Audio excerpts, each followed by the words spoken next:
Pas une semaine sans que les Anonymous ne bloquent des sites internet. Sites gouvernementaux ou commerciaux, nous avons essayé de contacter les entreprises victimes de ces attaques. Personne n'a voulu répondre sur les Anonymous ou sur les dégâts occasionnés.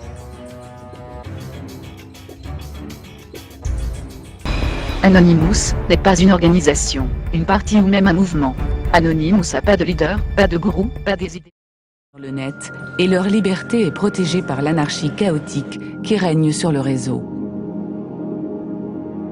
Les citoyens numériques que nous sommes en train de devenir auront demain une double nationalité, celle inscrite sur leur passeport et celle des groupes auxquels ils adhèrent à travers le réseau.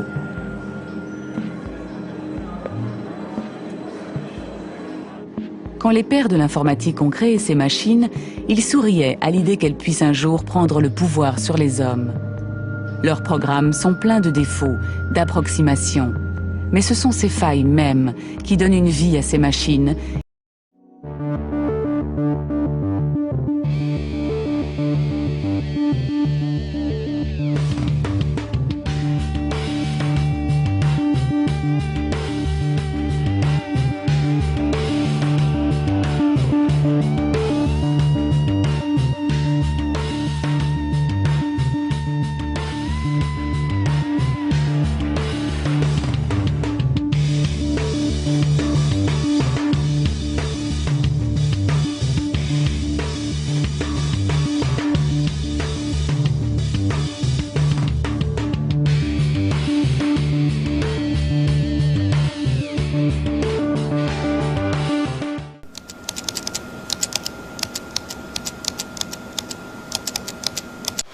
L'armée américaine avait commandé une étude pour fabriquer un réseau militaire indestructible, y compris en cas de guerre nucléaire. On leur a livré les plans, il se trouve que c'était les plans d'Internet et que ça répond à cet objectif-là. C'est indestructible. Par contre, Internet répond à un deuxième objectif qui n'était pas demandé par les militaires, c'est incontrôlable. Parce que c'est indestructible, c'est incontrôlable. Puisque vous ne pouvez pas l'éteindre, vous ne pouvez pas empêcher les gens de s'en servir, vous ne pouvez pas contrôler ce qui se passe dessus. On abandonne le projet, mais il est récupéré par des universitaires qui veulent échanger des informations. Et en 1983, c'est la naissance d'Internet.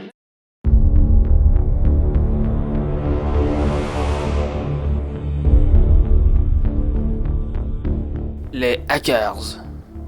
Qui sont ces gens qui, les yeux brillants, assis devant un ordinateur, fixant intensément le regard sur l'écran, travaillent sur ce qui semble être la chose la plus importante pour eux?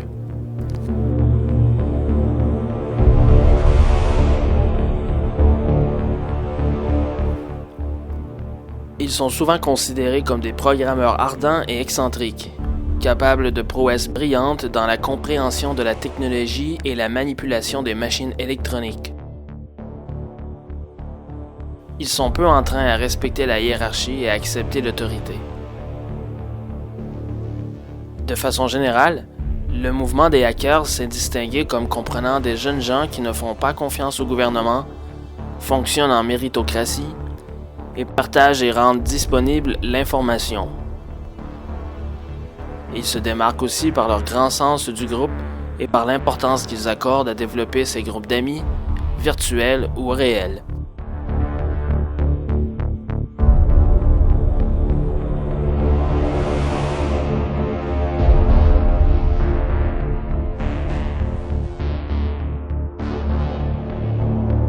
À l'origine, un hacker est une personne qui a comme hobby de contourner de manière créative les limites d'un appareil électronique ou d'un logiciel pour lui faire faire des applications pour lesquelles ils n'ont pas été conçus au départ.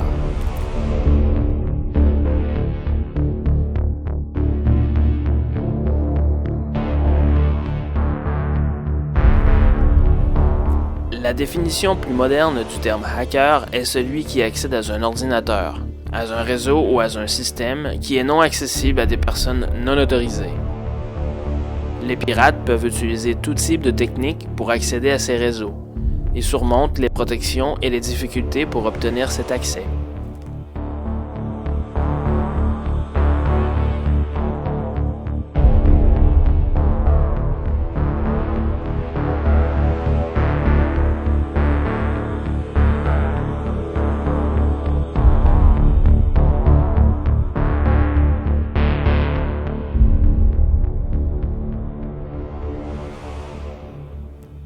La mode de ce type d'activité a connu un fort essor vers la fin des années 90, dû au développement rapide de l'Internet lors de cette période.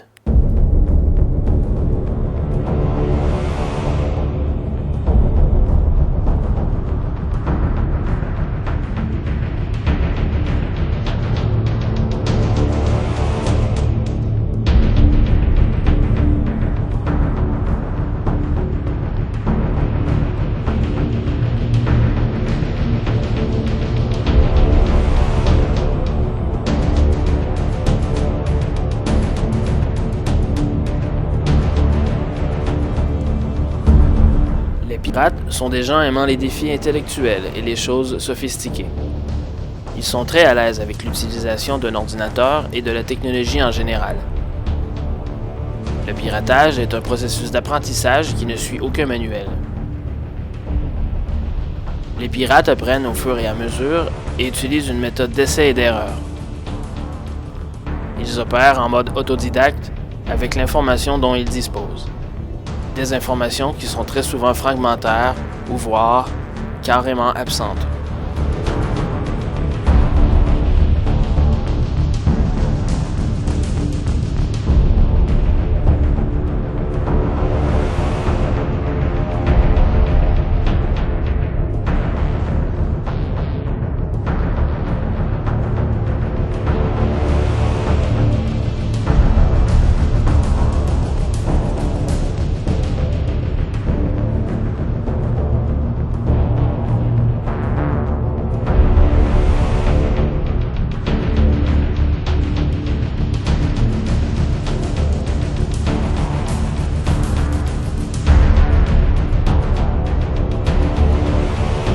Ils aiment se voir comme les magiciens et les guerriers de la technologie.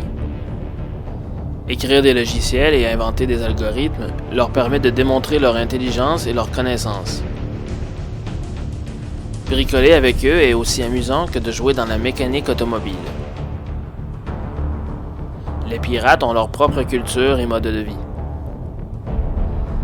Pendant les heures creuses, ils peuvent transformer leur ingéniosité en combat avec des ennemis idéologiques sur la toile ou en promenade de minuit à travers des systèmes que ni vous et moi aurions l'idée de pénétrer. Les pirates du côté obscur, ou crackers, se glissent souvent dans les systèmes pour obtenir et s'approprier des informations privilégiées ou autres projets peu recommandables. Mais la plupart des hackers le font pour le plaisir et le dépassement de soi.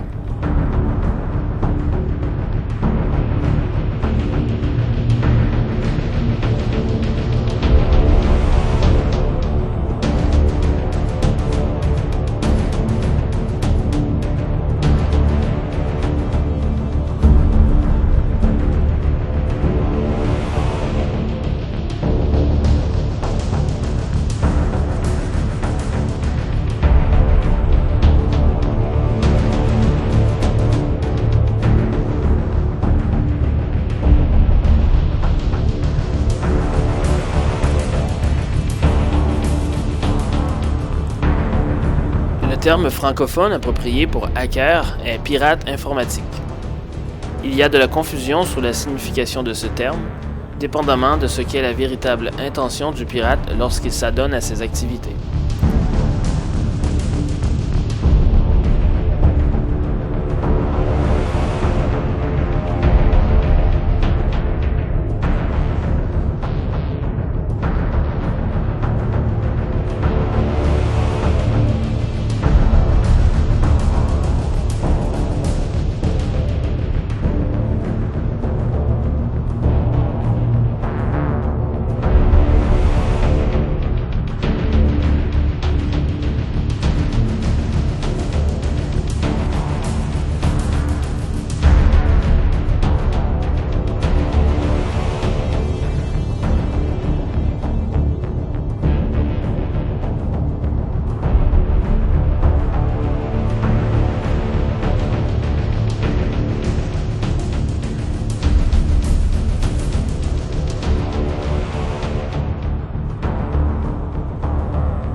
Vous pouvez maintenant éteindre vos ordinateurs en toute sécurité.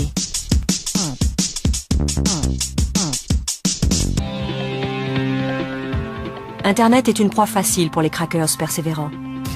Dans leur univers, les sites web sont sujets à des modifications. Pour le cracker, votre email personnel est une propriété publique.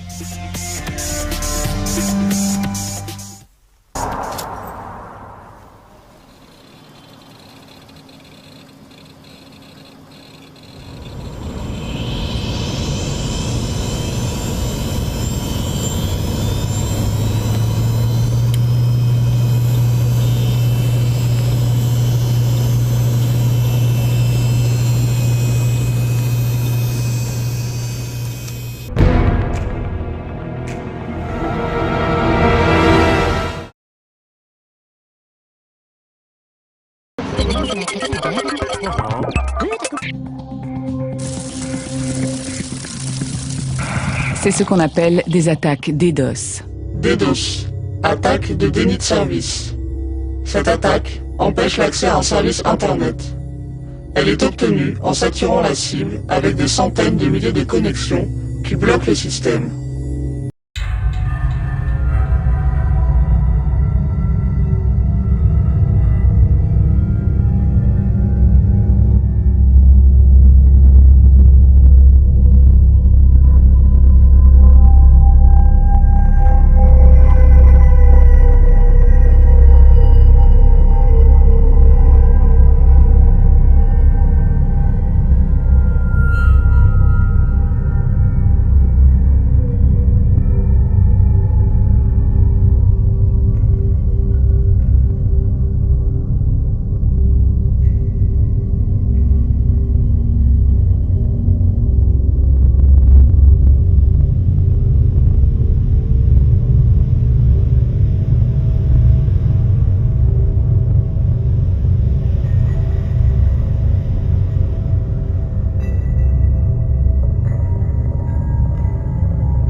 En informatique, une attaque par déni de service est une cyberattaque dans laquelle l'auteur cherche à rendre une machine ou une ressource réseau indisponible pour son usage normal.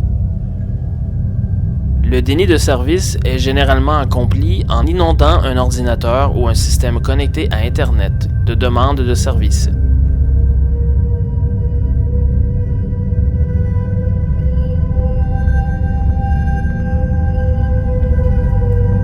Le but est de surcharger les systèmes et d'empêcher leur fonctionnement normal en encombrant le réseau de communication vers la machine ciblée. De ce fait, le traitement des demandes légitimes vers la machine ciblée ne peut se faire.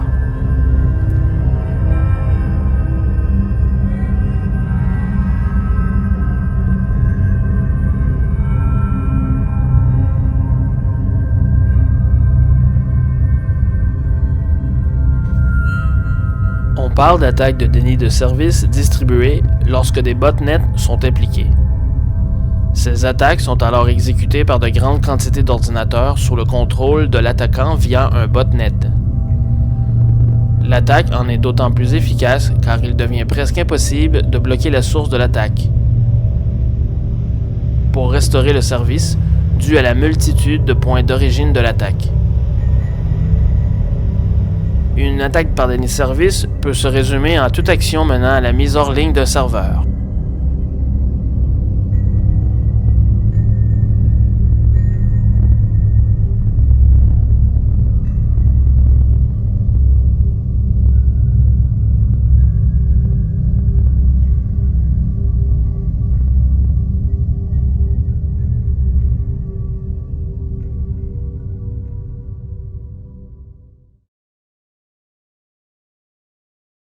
Leur nouvel adversaire, les géants de l'industrie de la culture, qui viennent d'avoir la peau de Mega Upload. Alors, à la fermeture du site, les habitués du téléchargement illégal ont donc dû trouver d'autres sources d'approvisionnement pour leurs films et séries. Nous avons rencontré un soir à Paris.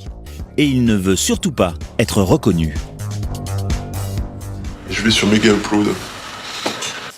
Le truc, c'est que, bon, ils ont fermé Mega Upload, mais comme vous le voyez, par exemple, ce site, lui, il est encore actif. Mais il y en a des tas d'autres. Les sites d'Universal, de la Warner, du syndicat des producteurs sont neutralisés pendant quelques heures. Adopi, la haute autorité qui lutte contre le téléchargement illégal en France, a aussi été attaquée. Mais sur Internet, en quelques clics, on trouve des petits logiciels qui permettent de contourner aisément la surveillance d'Adopi. Pire, Adopi ne surveille pas l'essentiel, c'est-à-dire les sites d'échange les plus utilisés, comme Mega Upload. Donc je suis allé sur un site qui s'appelle FileTube. Vous avez un lien vers le site équivalent Mega Upload, où est stocké le disque en question.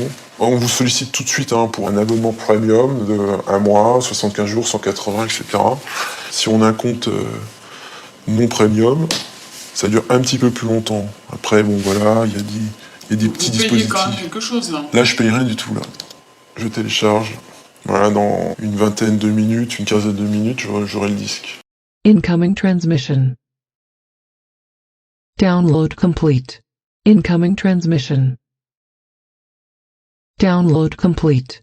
C'est un système qui n'est pas surveillé, qui n'est pas dans le périmètre d'Adopi. Adopi surveille les échanges de particulier à particulier. Ça, en fait, c'est un site qui est un serveur qui héberge dans un paradis numérique, comme il existe des paradis fiscaux, tout un tas de fichiers. Ismaël télécharge surtout de la musique, plusieurs albums par semaine. Mais pour lui, ce n'est pas du vol. C'est la société qui ne s'est pas adaptée. Trombone Shorty, il est là. Mais qu'en disent les artistes victimes du téléchargement ? Tous affirment accuser une perte de revenus.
À l'aube du commerce électronique au pays des merveilles de l'Internet, les fous ont hérité de la planète. Les hackers exercent un pouvoir énorme. Ils se déplacent mystérieusement le long des réseaux devenus désormais essentiels à nos modes de vie. Insaisissables et méfiants, peu se sont exprimés jusqu'à ce jour.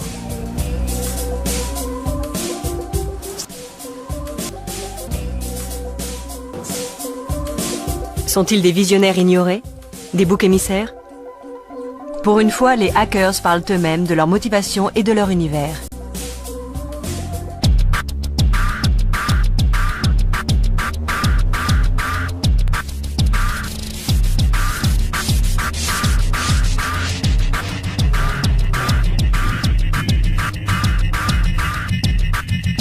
L'informatisation du monde tel que nous la vivons aujourd'hui a été engendrée par des illuminés de la technologie. Dans leurs rêves, Internet devait être un espace utopique de liberté et d'échange. Ils n'ont jamais envisagé que ce cyberespace devienne le supermarché virtuel qu'il est aujourd'hui. Certains hackers défient le système. Ce sont des black hats, des chapeaux noirs. Des cow-boys du 21e siècle qui enfreignent les lois afin d'errer librement dans le cyberespace.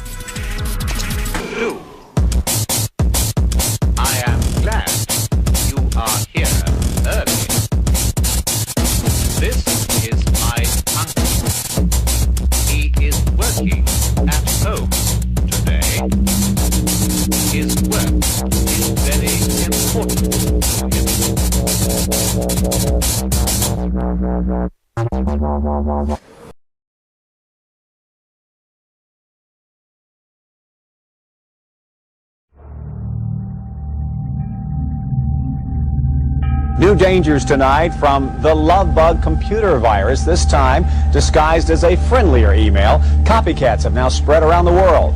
Bill Graffin joins us live. Bill. David, this is far from a childhood prank anymore. Experts say that the I Love You virus could end up costing the world economy $10 billion in lost work time.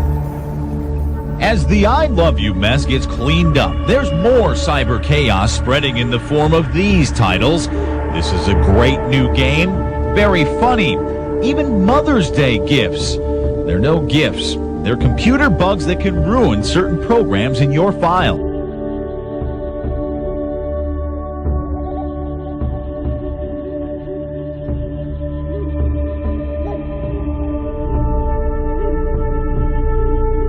This is the start page again. That's keeping internet service providers busy, like Voyager.net in New Berlin. They have to keep their computers updated with all the new virus titles. Those have been updated with the new subject headers. So we're blocking those messages before they come in so that they can't be passed on to the end user. The FBI does have some leads in the case, but is cautiously checking out reports that the I Love You author may be from the Philippines. Now, the FBI can trace the original Lovebug program to a certain computer, but proving who sent that program over the internet can be difficult. Passwords can be stolen, and fake accounts can be set up. David? Sounds like it may take a while for this one to die down a little bit. Bill Graffin reporting from the newsroom.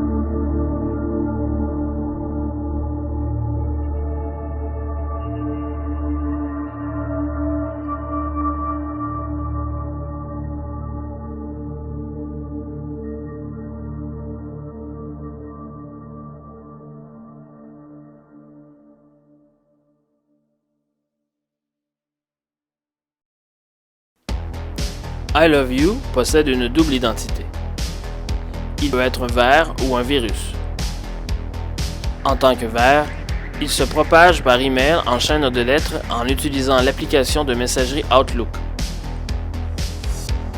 Il s'empare de votre carnet d'adresses et envoie une copie de lui-même à tous vos contacts. I Love You est également un virus.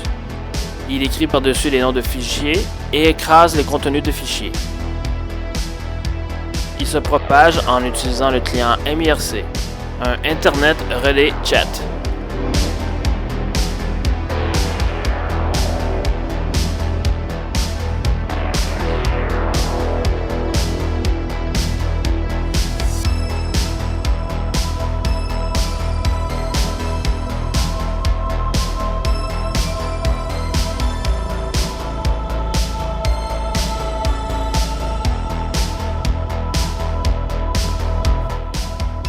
I Love You, parfois appelé Lovebug ou Love Letter, a infecté plus de 10 millions d'ordinateurs personnels fonctionnant sur Windows.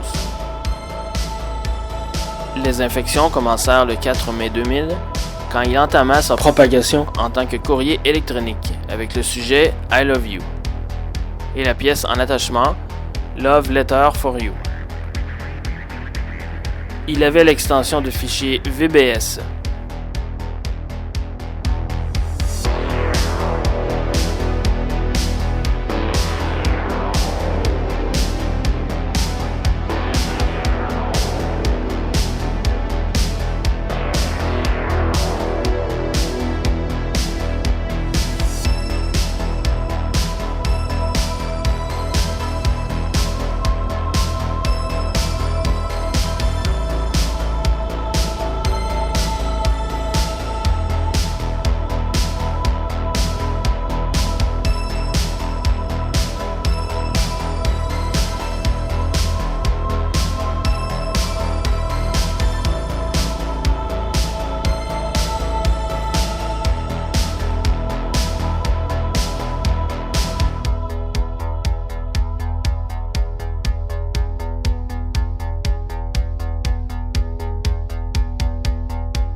Son fonctionnement permet une prolifération rapide. Par exemple, il peut se propager rapidement d'un utilisateur à l'autre à l'intérieur d'un système d'entreprise. Le 4 mai 2000, le virus s'était propagé si rapidement que le courrier électronique a dû être fermé dans un certain nombre de grandes entreprises, telles que la Ford Motor Company. Le virus a atteint environ 45 millions d'utilisateurs en une seule journée.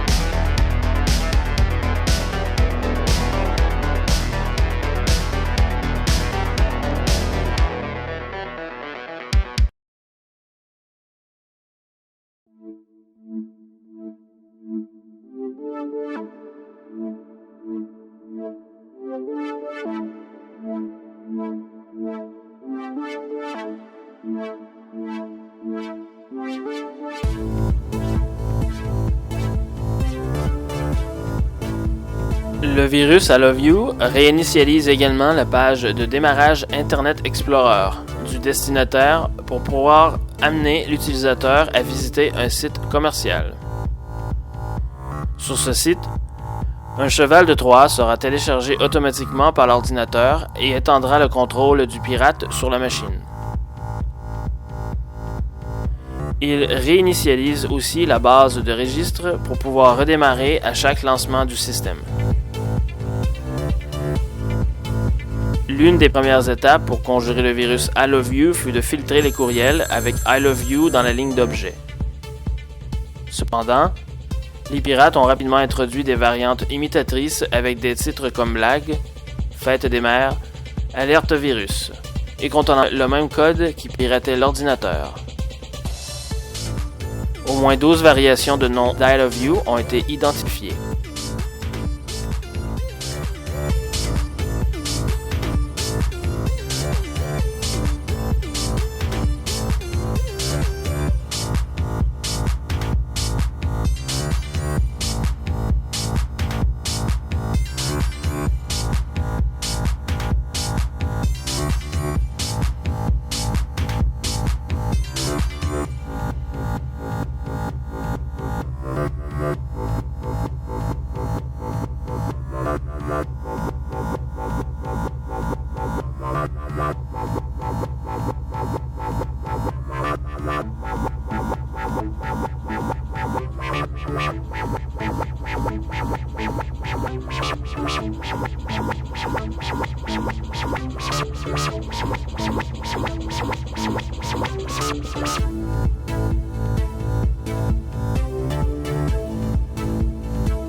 Cependant, les pirates ont rapidement introduit des variantes imitatrices avec des titres comme Blague, Fête des mères, Alerte virus, et contenant le même code qui piratait l'ordinateur.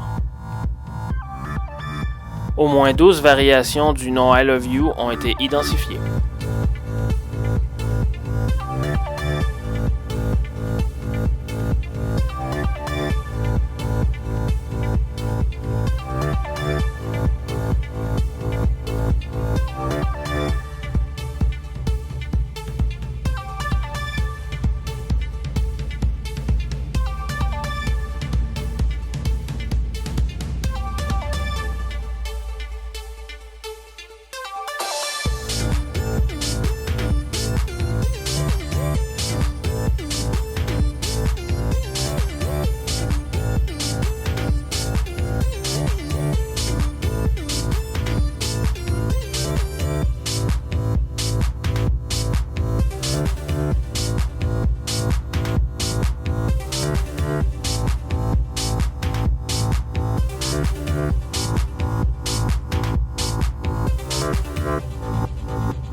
Le virus, le voici. Je déteste aller à l'école, précise son auteur qui donne une adresse aux Philippines.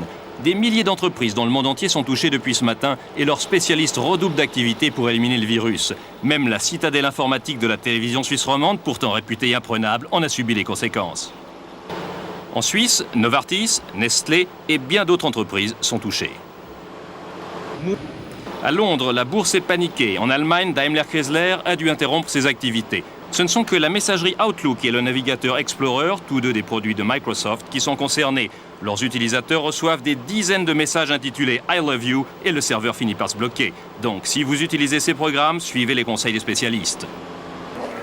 De mémoire d'informaticien, c'est la première fois qu'un virus est si dévastateur et si rapide. Il lit les carnets d'adresses de la messagerie et renvoie à chaque nom un message. Il faut des heures pour effacer les milliers de messages qui se génèrent et se renvoient.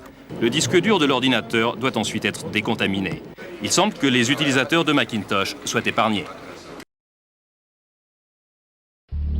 Les autorités des Philippines ont arrêté un suspect qui serait à l'origine du virus informatique, le Lovebug, qui a endommagé des millions de systèmes d'ordinateurs dans le monde la semaine dernière. Les enquêteurs de la police criminelle ont saisi un téléphone, un ordinateur, des magazines et des câbles au cours d'une descente effectuée lundi au domicile de Ramel Ramones. Le Lovebug est le virus le plus rapide qui ait frappé l'Internet jusque-là.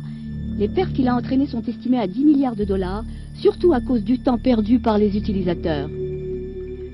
Le virus qui a surgi jeudi dernier a envahi les ordinateurs sous le couvert de messages mail avec le titre « Je vous aime ». Quand le destinataire ouvrait le message, le virus détruisait les dossiers de son ordinateur. Les responsables des forces de l'ordre se débattent pour maîtriser les crimes cybernétiques. Nous sommes à l'affût pour les attraper. Nous allons le rester un certain temps à cause du taux d'accélération de cette technologie, a dit le directeur du FBI, Louis Freeh. Les experts informatiques recherchent des moyens de prévenir une autre attaque. Ils recommandent la réorganisation de l'actuel système de l'Internet. qui permettrait d'indiquer aux utilisateurs des moyens de vérifier la source des messages mail.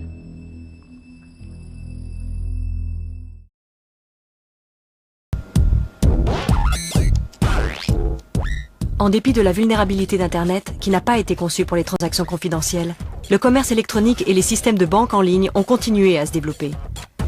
En août 2001, la police est intervenue lorsque la banque Internet Egg a déploré la perte de milliers de livres sterling sur des comptes en ligne. Pour Phobos, le piratage d'Egg n'est qu'un début.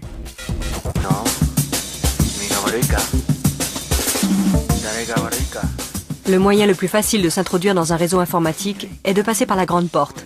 Devinez le mot de passe, un des jeux préférés des hackers.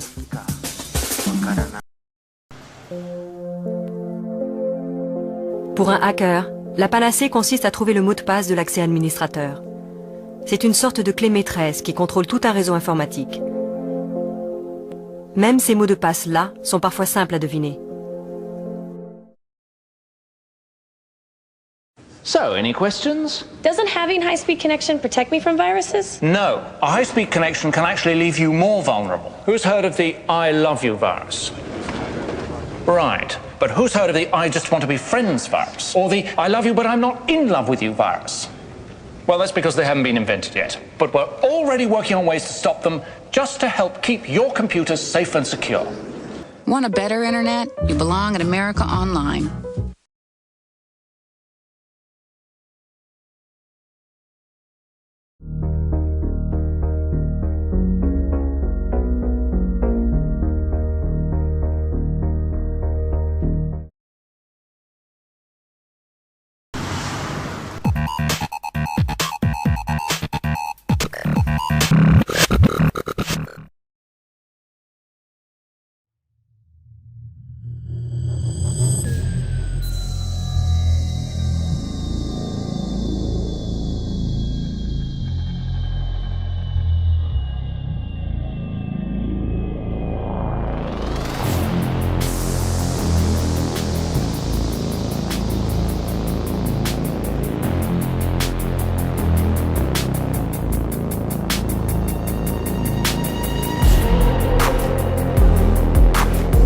Il existe un univers moral parallèle. Le hacker underground a son propre code éthique, et il dispose d'un pouvoir énorme pour se faire entendre des gouvernements et des grandes entreprises. Les hackers ne défilent pas dans la rue. Ils peuvent manifester depuis chez eux, taguer un site web grâce à des graffitis électroniques, ou faire sauter un serveur.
En Grande-Bretagne, l'activisme a infiltré les partis politiques par des rumeurs persistantes au sujet de hackers divulguant des documents sensibles du gouvernement et dénaturant les sites web du Parti travailliste et du Parti conservateur.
Si les fantômes sont une réalité, quel est le meilleur moyen de s'en défaire?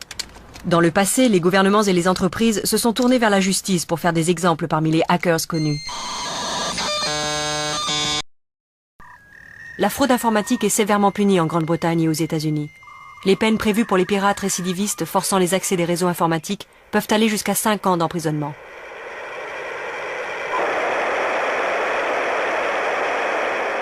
Mais les poursuites judiciaires ont été rares.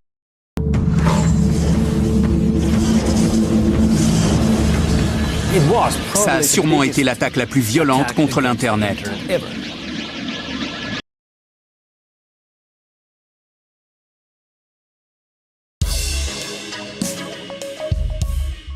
Un vers est un programme indépendant qui se copie d'ordinateur à ordinateur.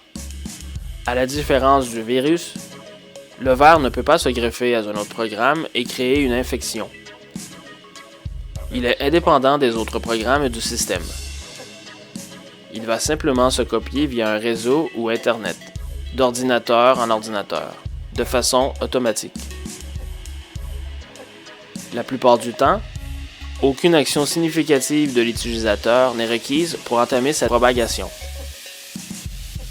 Ce type de réplication peut affecter les performances d'un ordinateur et dégrader le fonctionnement d'un réseau.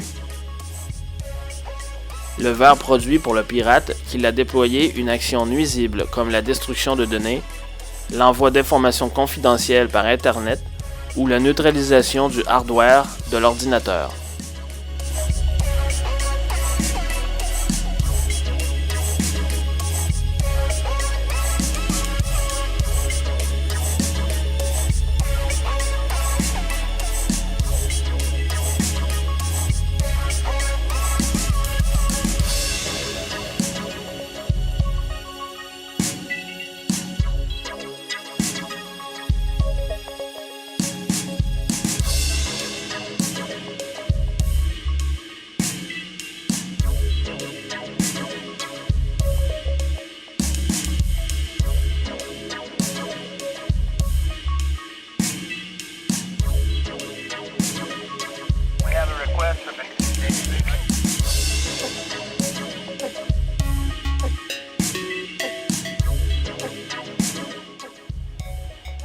Les vers sont également appelés virus de messagerie, les courriels étant la façon principale qu'ils utilisent pour se répandre. Ils profitent des failles de certains logiciels de courrier électronique pour s'activer. Outlook Express fut leur première victime au début des années 2000.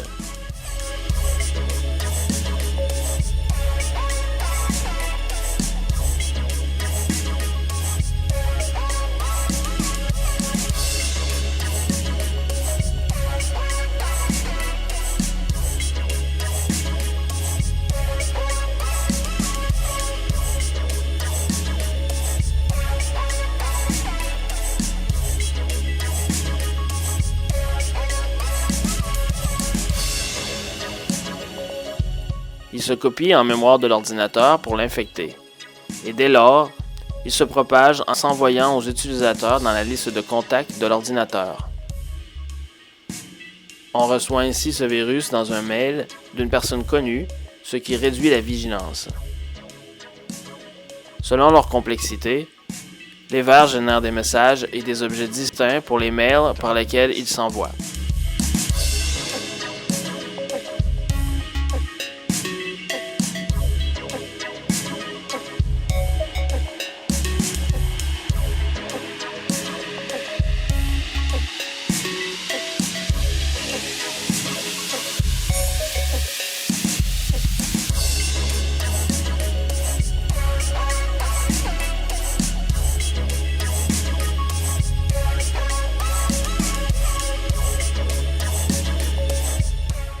Si nombre d'entre eux se propagent via les clients de messagerie, ils peuvent aussi utiliser d'autres accès réseau pour se répliquer.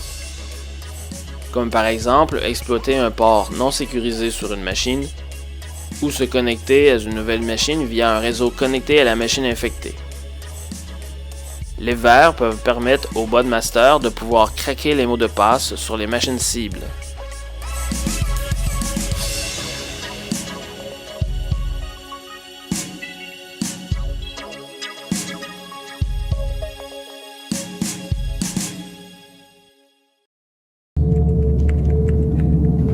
plus tôt, le 11 août, quelqu'un, quelque part, a lancé le virus informatique le plus dévastateur de l'histoire. Blaster.